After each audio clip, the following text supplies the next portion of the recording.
Hello everyone, I'm Watson. In this video we're going to talk about the managed PoE switch and the unmanaged PoE switch. So right here in front of me there are two PoE switches. The smaller one is the unmanaged PoE switch and this large one is the managed PoE switch. What's so different about these two? Well, let's take a look at the same things they have.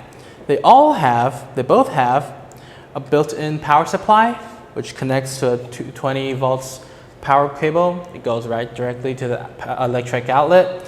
And they have PoE ports. This one has 8 and this one has 4. These ports output PoE signals, usually up to, they have a minimum of 30 watts. The different models you get, they have higher or lower PoE power outputs. You should check your specs when you're setting them up. And they also have some uplink ports. This one here only has one. The unmanaged PoE switch has 2. These are used not to transmit PoE signals. Usually they have higher bandwidth and help us transmit the data they gathered from the IP devices to an upper level device like an NVR or a router to send it to maybe the internet or record it down on a hard disk drive. They both have like metal casings. This will help them release the heat when they're working. And that's basically the common things they have.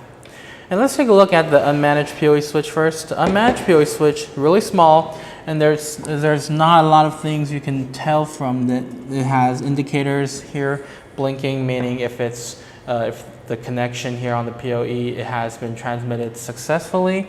And it has 2 indicators. Usually it's one for power, one for data. And to use it, it's really easy. We just plug in the Ethernet switch to the PoE ports and connect it to our IP devices. And then everything will be done. We don't need any configurations. So it's really easy to use and it costs less than a managed PoE switch.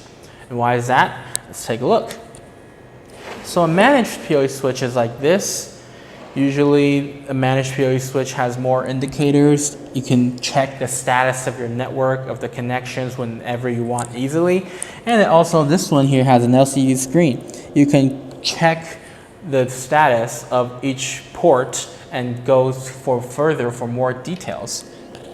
And it also protects it with passwords here. So it has like a higher security level than an unmanaged PoE switch. And also in some models, they have PoE++, which can raise the power output in specific ports up to 60 watts and even 90 watts if they like. And this one here also has SFP module ports, which means this device is able to connect to a fiber optic link. A fiber optic link is also another method to transmit the data to another device. Not usually used to connect to IP devices because they transmit the signal in different forms. So this is basically what we see on the front panel of the managed PoE switch, but the managed PoE switch's management interface has much more things to know.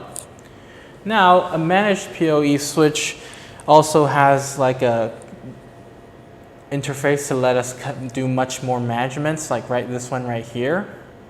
So this page here, you can see a lot of things like aggregations, QoS, VLAN, and ONVIF. These are all the things we might hear of sometimes. Now, aggregation is pretty easy to understand. Assume these 4 ports right here all have like 100 megabits per second bandwidth. And if we aggregate these 4 to create one whole transmission tunnel to like an IP device, this will give us like a sum of 400 megabits per second. Now this aggregation will help us, combine all the Ethernet, the PoE ports together to add them up, creating a higher bandwidth. This is mostly used when we have like spare ports and we want higher bandwidth. And VLAN is kind of the same, but VLAN helps us create virtual networks to kind of like separate and categorize our whole entire network. VLAN is more oftenly used in some of those medium-sized companies when they have like financial departments and security departments and tech departments. They want to categorize all the networks. So people won't get confused when they access our network. Like a regular employee, they can just only use the regular network. They cannot access the financial department's network or the security office department's network. So this will limit the access regular employees get. So that's the good thing about VLAN. It's kind of like making a big room into all different small rooms, and only the personnel who has authority can get into the specific room. And then it's the QoS. QoS stands for quality of service. Quality of service means in some Ethernet ports or some PoE ports, we don't need that much bandwidth. The default bandwidth and power output might be like 30 watts with 100 megabits per second, but say this port doesn't need power output and doesn't need that high of a bandwidth, then we can reduce the power output and reduce the bandwidth with the QoS. So a managed PoE switch can give us much more choices and much more opportunities to kind of administrate our PoE switch, our network. All right, that's pretty much it for this video. If you guys have any more questions, feel free to leave them at the section below. Thank you guys for watching, and I'll see you guys next time. Goodbye.